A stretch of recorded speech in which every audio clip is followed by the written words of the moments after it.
Hi Vivo, welcome to YouTube channel. I am Haris Khan. आज के इस लेक्चर में हम कांस्टेंट कीवर्ड के बारे में लर्न करने जा रहे हैं। लास्ट लेक्चर में हमने लेट के बारे में लर्न किया था। उससे पहले लेक्चर में हमने वेरिएबल के बारे में लर्न किया था, मीन वार के बारे में। ये तीन एक्चुअली में हमारे पास क्या है, तीन वे है जिसके थ्रू हम वेरिएबल को डिक्लेयर करते हैं इन द जावास्क्रिप्ट। अब आज के इस लेक्चर में हम कांस्टेंट के बारे में लर्न करना स्टार्ट करते हैं। So let's get started. The constant keyword was introduced in the ES6 2015. Variable defined with a constant cannot be redeclared. अब constant का मतलब यहाँ पर अगर समझे तो constant mean कि उसके वैल्यू चेंज, उसका वैल्यू चेंज नहीं होगा, constant होगा। constant mean that the value cannot be changed, simple। तो यहाँ पर ये आप लोग जहन में रखें कि constant जब हम डिक्लेयर करते हैं तो उस वेरिएबल का फिर हम वैल्यू को चेंज नहीं करेंगे। मीन अगर एक ऐसा वेरिएबल हम डिक्लेयर करना चाहते हैं कि बाद में हम थ्रू आउट द प्रोग्राम उसकी वैल्यू को चेंज ना करे, उसके वैल्यू को ओवरराइड ना करे, मतलब अगर कोई ऐसा करे भी तो वो उसको वार्निंग मिले कि नहीं आप नहीं कर सकते हो, तो उस केस में उस वेरिएबल को हम डिक्लेयर करेंगे विद अ कांस्टेंट कीवर्ड। जैसे कि मैंने आप लोगों को कहा कि एक स्क्रिप्ट सेक्स जो कि इंट्रोड्यूस हुई थी, तो उसमें जो है हमारे पास लेट और कांस्टेंट का एक कंसेप्ट आया थे। बिफोर दैट जावास्क्रिप्ट में सिर्फ ही वार यूज होता था। अब यहाँ पर लिखा गया है कि वेरिएबल हमारे पास क्या है, variables defined with a constant can not be redeclared. इसको आप रीडिक्लेयर नहीं कर सकते हो। कैसे नीचे आ रहा है, लेकिन जनरल अगर मैं आपको बताऊं कि आप लोग लिखे फॉर एग्जांपल कांस्टेंट नेम, तो नीचे आप जो है फिर नेम को कोई वैल्यू जो है वो क्या कर सकते हैं, असाइन नहीं कर सकते हो, और ना ही आप और जगह पे जो है कांस्टेंट नेम लिख सकते हो। मीन आप इसको डिक्लेयर नहीं कर सकते हो। सेकंड है कि आप री असाइन भी नहीं कर सकते हो। री असाइन का मतलब ये है कि फॉर एग्जांपल मैंने जैसे कि आपको कहा कि कांस्टेंट और name equal to for example my name, तो माई नेम मैंने उसको असाइन किया है। नीचे मैं उसकी वैल्यू को चेंज करना चाहता हूँ, लिखता हूँ कि for example name equal to मतलब यूर नेम। वो जो है क्या करेगा, एक्सेप्ट नहीं करेगा, क्योंकि वो इसको हम ओवरराइट नहीं कर सकते हैं, रीअसाइन नहीं कर सकते, क्योंकि इसका वैल्यू कांस्टेंट है, इसका वैल्यू चेंज नहीं होगा। थर्ड जो यहाँ पर लिखा गया है कि हैव अ ब्लॉक स्कोप। इसका क्या है, ब्लॉक स्कोप है। इसका कांस्टेंट का स्कोप क्या है, ब्लॉक है। अगर ब्लॉक के अंदर हम कांस्टेंट को डिफाइन करें तो वो आउट ऑफ द ब्लॉक हम इसको एक्सेस नहीं कर सकते हैं। सेम उसी तरह वेरिएबल हम डिक्लेयर कर सकते हैं, क्योंकि उसका स्कोप जो है आउट ऑफ द ब्लॉक नहीं है। Can not B reassign. Reassign का मतलब ये है, जैसे कि आप लोग एग्जांपल देख रहे हो, कांस्टेंट पी आई को हमने वैल्यू असाइन किया है, पाई का जो वैल्यू है 3.14 समथिंग। तो अब नीचे जो है मैं क्या कर रहा हूँ, इसके वैल्यू को ओवरराइट करना चाहता हूँ। This will give an error, ये हमें एरर देगा। ये हम इस तरह से नहीं कर सकते, क्योंकि हमने कांस्टेंट लगाया है, जिसका मतलब है कि इसका वैल्यू चेंज नहीं होगा। मीन हम इसका वैल्यू चेंज नहीं करेंगे, जबकि यहाँ पर हम चेंज करना चाहते हैं, तो ये हमें एरर देगा। इसी तरह अगर इसके साथ हम कुछ ऐड करना चाहते हैं और फिर वो इसको असाइन करते हैं, तो सेम वही एरर जो है हमें मिलेगा। उम्मीद करता हूँ कि आप लोगों को समझ में आ रहा होगा। Must be assign, okay. अब यहाँ पर लिखा गया है कि JavaScript constant variable must be assign a value when they are declared. आप ऐसे नहीं कर सकते हो कि कांस्टेंट पाई को आप ऊपर डिक्लेयर कर दो, पाई के बाद सेमीकोलन लिख दो, नीचे फिर लिख दो कि पाई इक्वल टू 3.14। ऐसा आप नहीं कर सकते हो। जब आप डिक्लेयर करते हो वेरिएबल को, तो साथ में उसको आपने वैल्यू भी उसी टाइम असाइन करना है। कांस्टेंट में ये बात आप लोगों ने याद रखना है।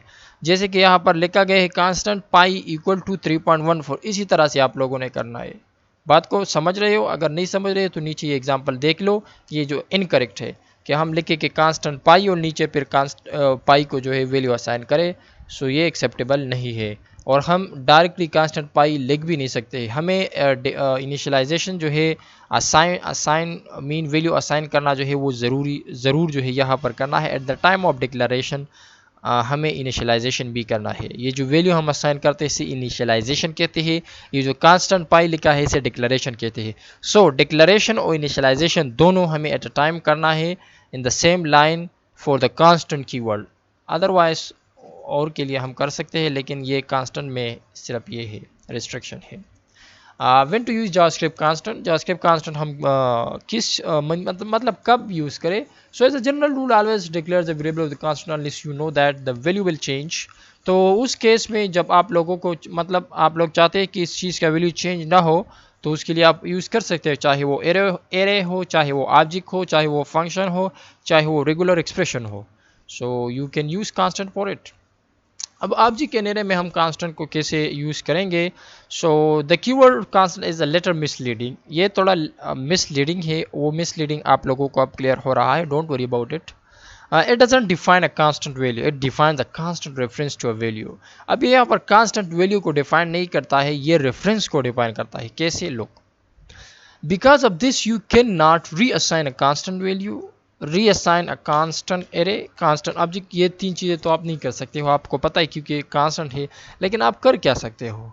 बट यू कैन, मतलब आप कर सकते हो change the element of constant array. अब कांस्टेंट कीवर्ड के साथ आपने जो एरे डिक्लेयर किया है उसके अंदर जो एलिमेंट्स है उसको आप चेंज कर सकते हो। कैसे? नीचे आ रहा है, change the properties of constant object. उस कांस्टेंट ऑब्जेक्ट के प्रॉपर्टीज को भी आप चेंज कर सकते हो। कैसे? लोग, अभी हमारे पास कांस्टेंट एरे है, you can change the element of constant array. For example हमारे पास एरे है, कांस्टेंट उस एरे का, सॉरी कार उस एरे का नाम है, और उसके अंदर है साब, Volvo, BMW। You can change an element. अब मैं जो है क्या करना चाहता हूँ, इस एरे के इंडेक्स 0 पे, ये जो कार और ये जो ब्रैकेट के अंदर 0 मैंने लिखा है, इट्स मीन के एरे के पहला जो पोजीशन हो, तो ये साब इस वक्त जो है 0 पोजीशन पर है, 1 पोजीशन पर वॉल्वो है, और तीसरे पोजीशन पे मतलब यहाँ पर हम 2 इंडेक्स ऐसे कहते हैं, तो इस पे BMW है। एरे का कंसेप्ट भी आप लोगों को क्लियर होगा उम्मीद करता हूँ, क्योंकि आप लोग जो है मे भी C++ या और प्रोग्रामिंग लैंग्वेज को टच दे चुके होंगे। फिर भी अगर आप लोगों को क्लियर नहीं है, so don't worry, we will tackle it in the latters lectures. But यहाँ पर जो है क्योंकि हमारा लेक्चर जो है वो लेंथी इसलिए होगा because we are want to cover all aspect of the constant. क्योंकि कांस्टेंट को हम किस तरह से यूज़ करेंगे तो आप इसको रिकॉल भी कर सकते हैं, फिर भी इस लेक्चर को देख सकते हैं, डजेंट मैटर। बट यहाँ पर आप लोगों को कहने का मतलब ये है कि हम एरे के अंदर जो वैल्यूज़ है वो चेंज कर सकते हैं। फॉर एग्जांपल इंडेक्स 0 पे हमारे पास अब यहाँ पर है साब, मैं इस साब के जगह टोयोटा करता हूँ, सो मैं कार और इंडेक्स नंबर जो कि 0 है जिस पे साब पड़ा है उस पर मैं मतलब रिप्लेस करना चाहता हूँ टोयोटा, तो उस पर टोयोटा आ जाएगा। You can add an element, और अगर मैं कोई एलिमेंट इसके मतलब ऐड करना चाहता हूँ, मतलब BMW के बाद एक और एलिमेंट मैं इंसर्ट करना चाहता हूँ, तो उसके लिए मैं कार डॉट पुश जो है वो यूज़ करूँगा। और इस तरह अगर मैं रिमूव करना चाहता हूँ तो मैं कार डॉट पुप लिख दूंगा, तो by default at the end जो है हमारे पास एक एलिमेंट जो है वो क्या हो जाएगा, रिमूव हो जाएगा। सो आदि जो कि यहाँ पर हमने क्या किया है, पुश किया है as a 4th element of the array in the array, sorry, but you can not reassign the array. अब एरे को रीअसाइन नहीं कर सकते हो। फॉर एग्जांपल जैसे कि आप लिख के कार इक्वल टू और फिर ये ऑब्जेक्ट, सॉरी ये एरे जो है एक कंप्लीट एरे, आप सेम वही वैल्यूज है, लेकिन क्योंकि कार पे आप जो है इसको वो कर रहे हो तो ये एक्सेप्टेबल नहीं है। हाँ, कार के अंदर हम जाके इसके इंडेक्स नंबर के थ्रू ईच एलिमेंट को एक्सेस करना चाहे, उसको एडिट करना, उसको एडिट करना चाहे, वी कैन से उसको डिलीट करना चाहे, उसके बाद वैल्यूज़ को ऐड करना चाहे, so we can do all this thing. अब यहाँ पर कांस्टेंट ऑब्जेक्ट का क्या सीन है, so you can change the properties of constant object. तो जिस तरह ऊपर हमारे पास एरे था, इसी तरह यहाँ पर हमारे पास ऑब्जेक्ट है। एरे और ऑब्जेक्ट में मेन डिफरेंस यहाँ पर आप लोगों को यही नज़र आएगा कि एरे हमारे पास ये जो स्क्वायर ब्रैकेट है उसके अंदर लिखा जाता है, जबकि ऑब्जेक्ट हमारे साथ इनसाइड द कर्ली ब्रैकेट्स जो है लिखा जाता है। तो अब इसका एक्सेसिंग का वे जो है वो डिफरेंट है। कार डॉट टाइप अगर हम एक्सेस करना चाहते हैं तो वी विल गेट फियाट, और अगर कार डॉट कलर हम एक्सेस करना चाहते हैं so we will get red, और अगर कार डॉट मॉडल हम एक्सेस करना चाहते हैं सो वी विल गेट 500। लेकिन यहाँ पर हम वैल्यूज़ को चेंज करने के बारे में बात कर रहे हैं। So you can change a properties, colour dot colour equal to red, हम प्रॉपर्टी को चेंज कर सकते हैं। अब इसके प्रॉपर्टी का क्या है, कलर जो है उसको हमने रेड किया विच वाज वाइट, तो अब जो है इसका कलर क्या होगा, रेड होगा। इसके अलावा car dot owner Johnson, owner को जो है हमने क्या किया, जॉनसन किया, कार डॉट ओनर। अब यहाँ पर आप लोग कह रहे हो कि हमारे पास तो ओनर नहीं है, तो ये एक्चुअली क्या है, हम एक ऐड करना चाहते हैं। तो हम इसी तरह से जो है ऐड कर सकते हैं कार डॉट ओनर, जो नेम भी हम लेके अगर वो एग्जिस्टिंग हो तो वो राइट हो जाएगा, अगर मौजूद न हो तो the new element will be inserted in that particular object. So let's move ahead, but you can not reassign the object. Array की तरह हम ऑब्जेक्ट भी रीअसाइन नहीं कर सकते हैं. So the browser supports the constant keywords is not supported in the Internet Explorer 10 और earlier. जो 10 वर्जन है इंटरनेट एक्सप्लोरर का और जो इससे पहले थे उसमें ये सपोर्टेड नहीं है. द फॉलोइंग जो टेबल आप लोगों को नज़र आ रहा है इसमें हमारे पास कांस्टेंट कीवर्ड फुली सपोर्टेड है, जिसमें क्रोम, इंटरनेट एक्सप्लोरर और एज, फायरफॉक्स, सफारी, और इसके अलावा जो आप लोगों को नज़र नहीं आ रहा है वो है Opera 36 मार्च 2016. तो सॉरी गाइस फॉर दैट कि ये आप लोगों से हिडन है at the moment because I have captured the latter part of the screen, so sorry for that.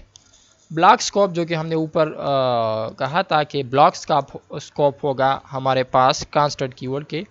तो declaring a variable with a constant is similar to the let when it's come to the block scope. Scope के मुताबिक scope के related ये हमारे पास same है जिस तरह हमारे पास क्या होता था लेट.